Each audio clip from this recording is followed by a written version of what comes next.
I'm Ember Stevens, and I'm a senior technical writer at LaunchDarkly. I work with our documentation and developer experience teams to create technical content for developers working with our SaaS products. Over the years, as our product has grown and gotten more complex, so has our documentation. We now have over 500 pages of docs covering a wide range of tutorials, guides, how-to procedures, and so on. One of the challenges of managing all of this documentation is figuring out when to publish docs about what features for which audiences. For example, we recently had a major overhaul to our product's user interface.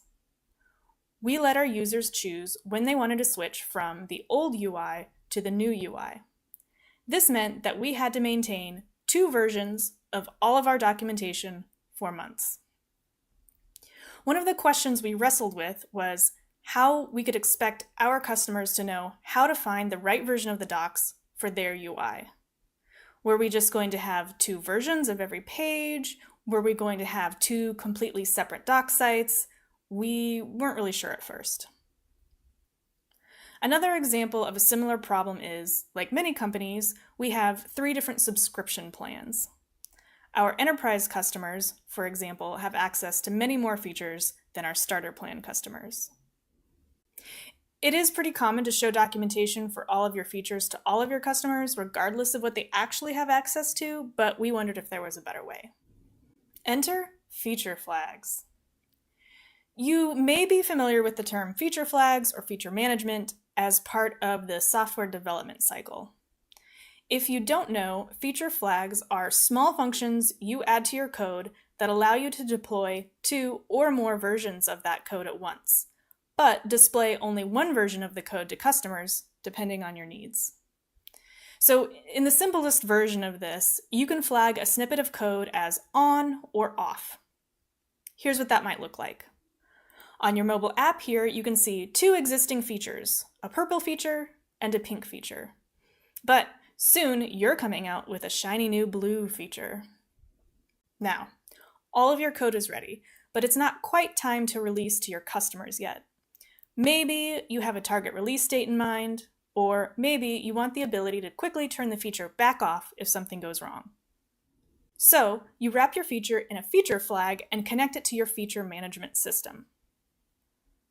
On the left, you can see 2 versions of your code. The true version contains the code for the new feature, and the false version is blank. Then voila! By toggling the flag on, you can instantly display the feature. If you don't want to display the new feature anymore, you can toggle the flag back off to hide it without having to redeploy or roll back. Okay, so what does this have to do with documentation? Well, if you use docs as code, like we do, you can use feature management to control your docs in the same way. One of the challenges my docs team faces is we have many different features going out to customers at many different times with frequently changing release dates. You can probably empathize. Previously, we more or less sat around with our fingers hovering over the merge button in GitHub, waiting for the word that it was okay to merge and deploy our docs. Now, we can hide our docs behind a feature flag, then merge at our leisure. When the feature is released, we just flip the flag on. If the feature needs to be rolled back, we can just flip the flag off again, and the docs are rehidden. A little more involved scenario is when you want to display different docs content to different customers, depending on their user attributes. When our customers log into our app, we know things about them like their name, their company, and what kind of plan they're on. We also know whether they're part of a small group of beta testers that we sometimes release features early to. Our app collects these user attributes and sends them to us as a user object. Our feature management system can then use the attributes from the user object to serve different versions of our docs depending on rules that we write. We definitely don't want most of our customers seeing docs related to beta features because they're not ready for everyone to use, and we may decide not to release them at all. So in this situation, we use our feature management system to write a rule that says, if the user has the beta tester attribute of yes, then display the content. If the user has the beta tester attribute of anything other than yes, Or if that attribute is blank, then hide the content. This lets us serve different versions of our docs to different groups of customers simultaneously. We can also do something similar with customers on different kinds of paid plans. When customers are logged into our app, we can look at their user attributes to know what kind of plan they're on. In this example, one of these customers is on an enterprise plan and one is on a basic plan. Over in our docs, we have an expanded version just for enterprise customers. We created a rule in our feature management system to display the full version of our docs to enterprise customers and the simple version of our docs to basic customers.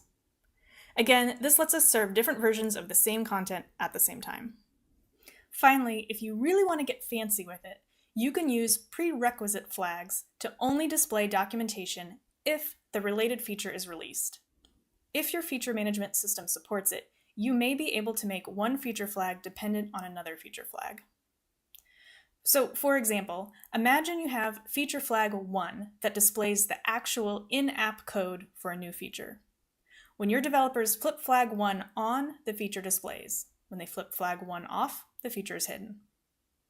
You can then create a dependent flag, or flag 2, that says, display these docs only if flag 1 is displaying the feature. This means flag 2 is dependent on flag 1. You can flip flag 2 on, but you know it won't display the new docs until flag 1 is also on. As soon as a developer flips on flag 1, flag 2 automatically updates. We use this method frequently because it allows us to publish new feature docs the instant the feature is released without any manual intervention on our part. No more hovering in Slack channels waiting for the PM to give the okay. We just set it and forget it. These are just a few of the ways my team uses feature flags to manage our documentation. If you use Docs as code, it could be useful for you as well. Thank you so much for listening, and please find me on LinkedIn or send me an email if you have any questions.